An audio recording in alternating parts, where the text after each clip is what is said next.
нома аз як бародари исломӣ аз шаҳри Москов. навиштааст ки фоҳиша аз модар таваллуд намешавад. фоҳишаро мо мардҳо ихтироъ мекунем.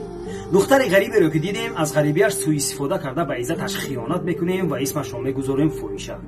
духтари ғарибе ки эҳтиёҷ ба як луқма нон аст, бо ваъдаҳои ширин ва ё издивоҷ фиребаш медиҳем, баъд аз истифода бурдан телефонҳои худро кушта ғайб мезанем, баъд исмашро мегузорем фоҳиша. ин мард ба чунин бадин ҷавонмард.